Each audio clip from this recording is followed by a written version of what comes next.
This is Steve Zeltzer with Workweek, and I'm talking with David Hemson, is from South Africa, a resident of South Africa, was involved in organizing in Durban with the longshoremen, and has a long history in the trade union movement in Southern Africa. Welcome, David. Hi, Steve. So, David, why don't you talk about your experience of the AFL-CIO and what they were doing in South Africa during the Apartheid period? Well, we only heard about the AFL-CIO by reading newspapers. We never had any solidarity from the AFL-CIO during the really hard times of apartheid. But after the mass strikes of 1973 in Durban, which spread throughout the country later, I was instrumental with others in forming, I would say, 4 or 5 of the unions, which are now the main industrial unions in South Africa, not the public sector unions. And, of course, as in a reward for the work, I was declared a communist and house arrested, and that was the end of an open union career. Maybe I got about 12 months or maybe 18 months in the field. But when I went into exile, I approached the International Confederation of Free Trade Unions with the only proviso is that these were the unions which said that they were supporting the unions in South Africa, which were emerging. But they weren't in fact. And I wanted to have a discussion with them and clear the line, particularly from union to union. Let's say from the Metal Workers Union to the Metal Workers Union in South Africa and so forth. Of course, this was a time of the height of the Cold War rhetoric and all the rest of it.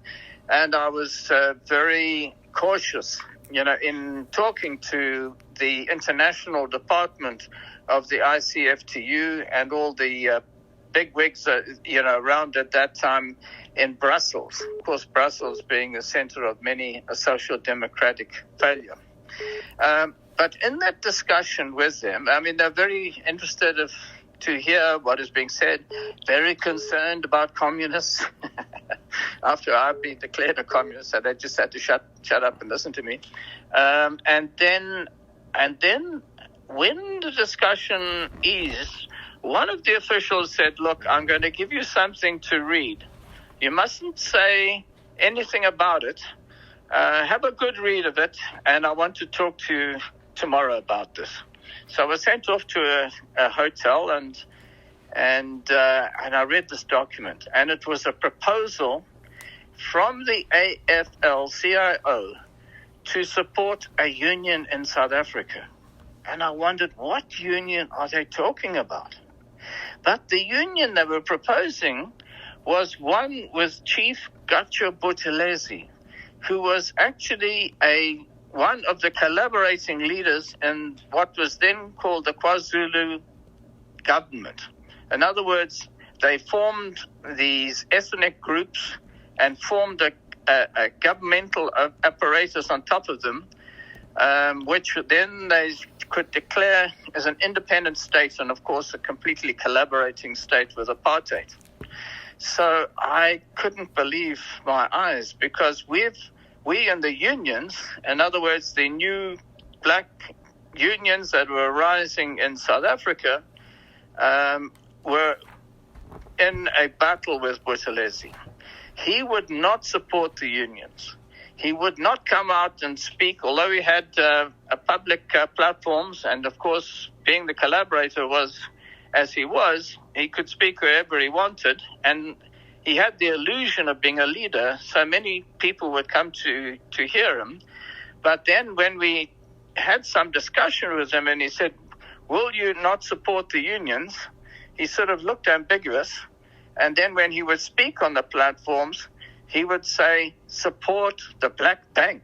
He had an idea that you could have black capitalism in South Africa, and if all the workers contributed money to the Black Bank, there would be the salvation of the nation. We opposed that. He refused point blank to support the organization of workers into trade unions, although he said he was opposed to apartheid. That was a complicated game he was playing. But we heard that he was always to be found in Durban at the home of the American Consul General in Durban. They had quite a large diplomatic office in Durban, which they called the Consul General, and they would have, many cocktail parties and the like. And obviously, it was something of importance to the United States to have such a presence. And he apparently would stayed there for weeks. So there was something pretty close between Buthelezi and the U.S. government. And that still needs to be further investigated. But that was common knowledge in Durban at that time. Then when I looked at this document, I saw that they were going to put $1 million down. $1 million was a fortune. I mean, even now it's a lot of money. But then it was equivalent to $1 billion to be put down to organize a trade union. It wasn't explained just how.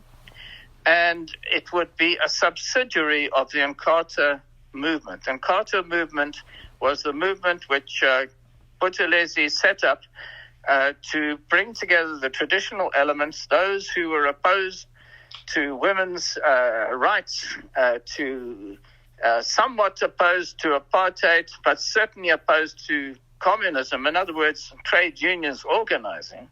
And even though they were workers themselves. In other words, it was a divisive movement which could attract some who had the illusion that this was a change, but was actually just a patriarchal ethnic movement and not a national movement. Although it claimed to be, but it only organized among Zulu people. So that was incredibly divisive for a working class movement, because it would mean that we have so many different national groups in South Africa, if we could call them ethnic groups. Xhosa, which is a group which speaks a language very similar to Zulu. COSATU in the north, who speak a language somewhat different to Zulu, and so forth. We do not want to bring ethnic divisions into the labor. It's the last thing we'd want. But the AFL-CIO was prepared to put this money down. And the next morning when I met the leadership, I said, before we even say anything further, can I say how totally hostile the unions will be to any such idea of giving all this money to Inkatha? That will mean arming those people who are trying to destroy democratic, independent trade unions in South Africa. It'll be putting a strangle around our hold around our necks. And we do not want it, and we will fight, and we will expose you if you go ahead with this. So very quietly, the discussion went on that the AFL-CIO gives so much money, but they could give more money to ICFTU. We're a little bit short of money, etc., etc. But it never went ahead. Instead of that, to some extent, there was union-to-union support, and the ICFTU gave some money to workers' education, but not directly to the trade unions. In a way, we did fine anyway. We struggled and struggled. Our leaders were being detained, being beaten up, being accused of terrorism and the like. We were going through terrible times, and losing leadership every 12 months and having to replace them, it wasn't easy. But it would be better than taking money and taking another position and becoming compromised with a capitalist system and with a regime. And we certainly, we're not begging. We could fight for our own liberation. And go on. Well, sorry, Steve, come into the question, but I just will finish off by saying, but the idea was resurrected in the 1980s. I thought it was dead and done for. But then they formed a trade union. Well, it wasn't a trade union. It was a armed group, which was called UWUSA, which was the, I'm trying to remember the exact name, the exact title of it, but the Z was the Zulu. In other words, a workers' movement composed of Zulu people. But it was launched with the support of the security police in South Africa, and immediately it went around its job about assassinating and killing workers' leaders. And that was the formation which started with the AFL-CIO, and I don't know exactly how much money went because we don't know. The records are not open, but we certainly know, and I've got it from a friend of mine, that one of the chief of the security police was there when a helicopter came down at the launch of the so-called movement, so-called workers' movement, and gave a nod and said, "We've got the situation under control." In other words, they were launching an assassination team, a movement to cut the labor movement to ribbons. It never succeeded, but it did mount up a number of bodies of marvelous comrades who were prepared to fight in the front line to have a independent workers movement in South Africa. So let me stop there, Steve. And this issue of Buthelezi, he was given an award by the AFL-CIO for the good work that he was doing in South Africa. Inkatha, were they involved in physically attacking COSATU and other militant unions? Yes, you see, it wasn't a fight every day because we would have many of Inkatha members would be in the trade unions. We didn't exclude anybody because they supported Inkatha, although it wasn't what we would have preferred. But they were workers along with all the other workers, and sometimes they were good militant workers, fighters, on the ground.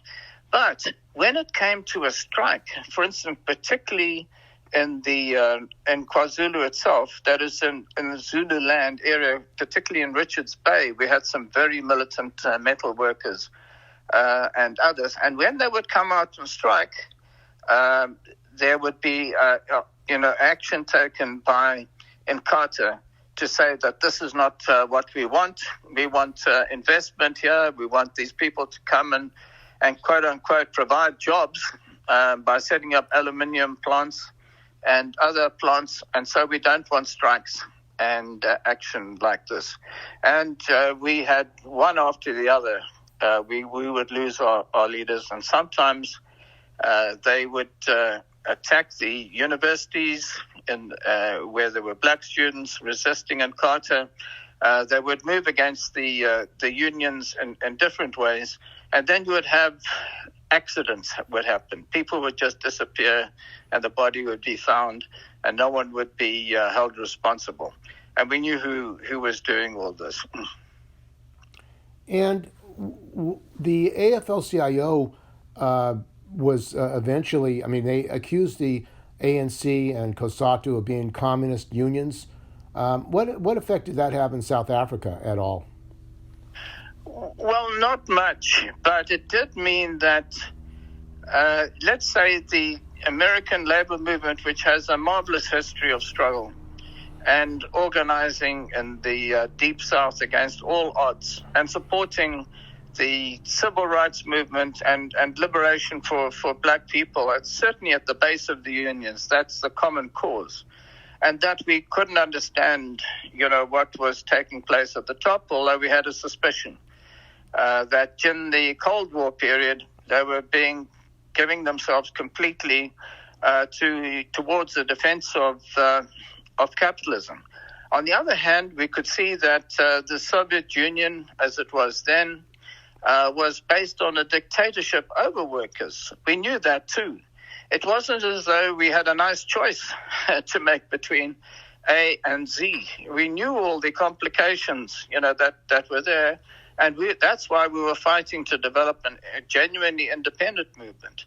Unfortunately, we did find there were traditions with the Communist Party in South Africa, which had its heroic side. On the other hand, it had a very ugly side of crushing dissent, of not allowing workers genuine political independence, and supporting all the repression that had taken place in the Soviet Union, the slaughter of the left in the Communist Party in the 20s and 30s. And then, of course, the invasion at different times and the devastation, they wrought on workers' movements and other movements which were wanting freedom, in Eastern Europe. We're well aware of all of this. And unfortunately, the African National Congress was the only support it would get internationally, apart from, of course, a labor movement, was from the Soviet Union and elsewhere to give some funds to be able to keep its leadership, its bureaucracy going, and so forth. And the Communist Party was a leading spokesperson or agency which would justify a two-stage theory, 2 stages. In other words, it's okay if you organize unions, but you must always realize that this is only a stage against racism, not a struggle against capitalism. And they would try and redefine the struggles. And that was a major problem, because now when we look at the situation today, we've resolved parts of the question of racism, because we have a black government. We have a government which is almost entirely composed of the ANC. But we've also got massacres of workers. We've got a situation where we have 12 million unemployed, and we have no way out of the capitalist crisis, which is bearing so heavily on us in South Africa. So the 2 stages is actually just one stage. One stage where you move ahead for a bit, and then everything after that is counter-reform, massacres, and problems for the workers' movement.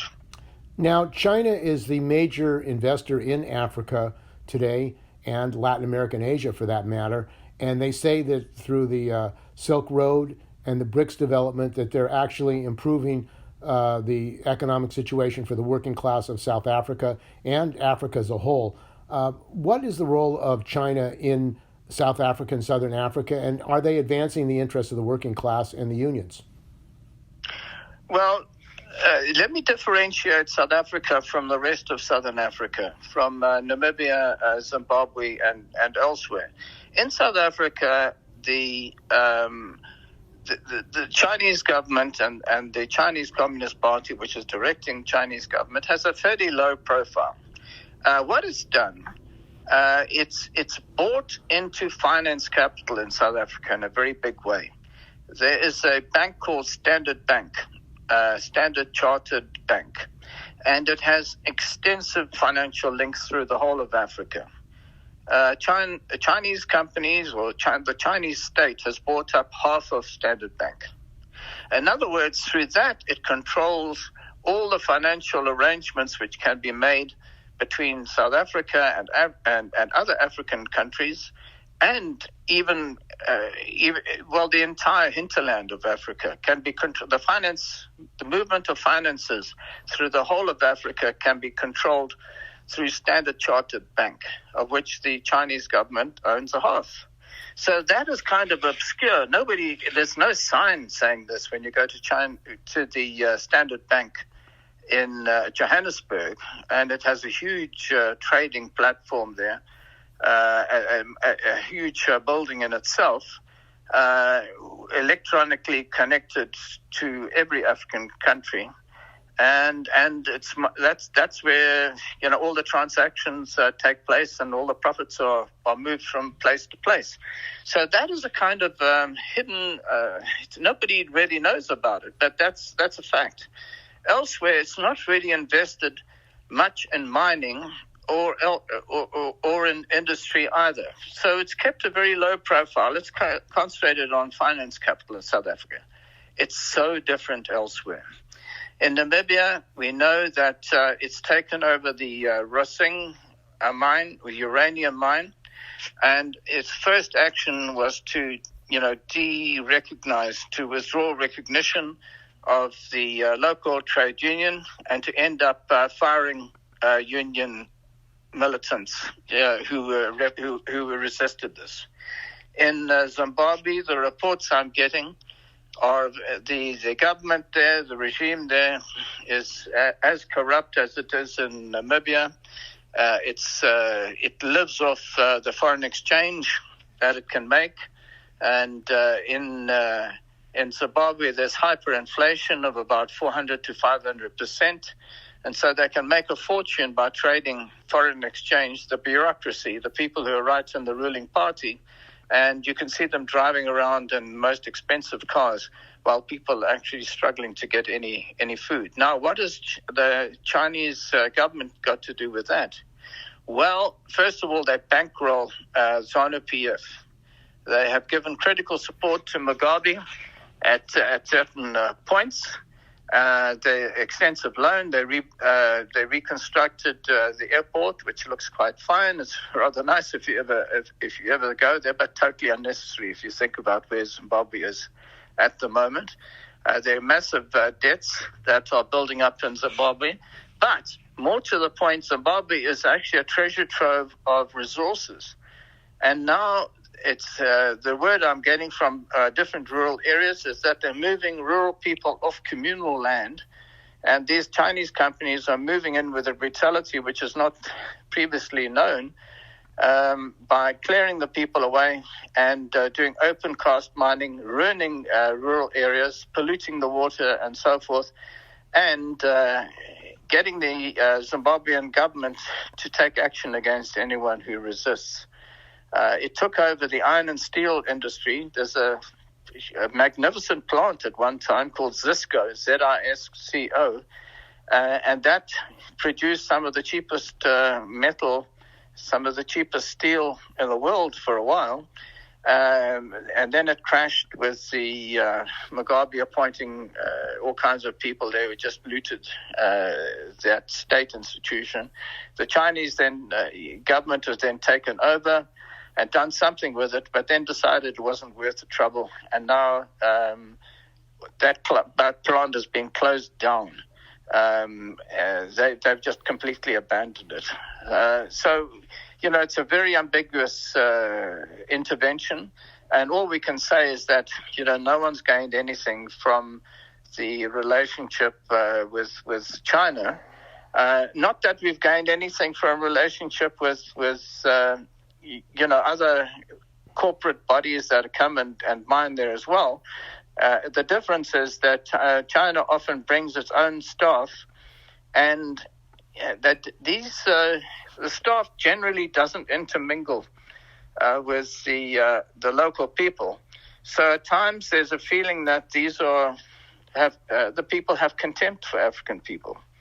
It's an unfortunate thing. I'm not even sure that it's true. But, there's a kind of separate existence, for the people that the Chinese government people who particularly in the rural areas and in the mines. And so there's a suspicion, a very deep suspicion, which I've often had to say, guys, please, we don't talk like that. But there's a feeling that, there's racism, there's hostility to African people, which is not appreciated. And, if they were a little more sensitive, that would make a difference. But unfortunately, there's no sensitivity at that level. Well, the independence of unions in South Africa, I mean, they are independent. The ones in South Africa, COSATU, NUMSA, SAFTU, are independent of the state. The unions in China have a very different role. Why don't you talk about that and how that fits into their idea of unions, the Chinese government and the Chinese Communist Party? Well, of course, China's, labor relations, if you could term it that, is based very closely on that originally with the Stalinist regime. And in Belarus and all the Eastern European countries in the past, and still even today, and in Russia itself, workers who get a job in a company, and that's a state company or even a private multinational or so forth, have to fill in a workbook. And in that workbook, every single thing that you do is entered. For instance, if there's any disciplinary action, that's entered there. Now, when the unions then are involved, they're regarded as part of the Industrial Relations Department. They're not as a separate entity, independent of the management, far from it. As we've seen recently, there was an explosion in a mine in Russia, and I forget, it was something like 100 workers died. And the workers had experience. They were complaining of the terrible conditions and the dangerous conditions there. But the union did nothing about it because it's all part of the industrial establishment. Now, in China, they never expect the unions to have an independent voice. In fact, the unions are part of the state apparatus. And so I imagine that when they see a trade union in Namibia or in Zimbabwe, and it's called a mine workers union, they think that's part of the industrial relations department. And when they find that it's not, and that the workers want to have a view and express themselves on the hiring and firing and the work conditions and the health services that the company can offer and so forth, I think they're quite shocked. And then they repress. They don't want that. And so there is this terrible, hatred really for independent workers movement because they know that that's not what the Chinese Communist Party stands for. In fact, the very opposite. It stands for a dictatorship over the workers. Despite whatever they say, socialism isn't workers coming to power. Socialism is a state bureaucracy telling workers what to do. That is totally antithetical to the African experience, and particularly for workers who fought against apartheid, against all odds. Independence has been fought and won with blood, and they're not going to give up on that. And what should workers do? Because when they're confronted with a need for investment, they're looking not to the United States, but they're looking to China. And the government is saying we need Chinese investment for these development projects. And do these development projects help workers in South Africa or Namibia or other countries? Well, some of these projects may help, but whether they're helping the workers or helping the capitalists is an open question. I mean, obviously, if you have an efficient docks and harbors working and an efficient railway system, which South Africa definitely now doesn't have, it would be absolutely marvelous. People would love to use public transport and to have, goods. And imagine any industry would want their goods transported and arriving on time instead of trucks hammering the hell out of our roads. But there's such a cost to be paid, and you have to have your eyes, wide open. It seems that most of the aid contracts are secret. It's not known what the interest rates are, who's doing what, which is when a company said it's going to be operation. Is that a state-owned company? Is that a private-owned company making big profits? Are they bringing workers in here, or are we going to be training our own workers?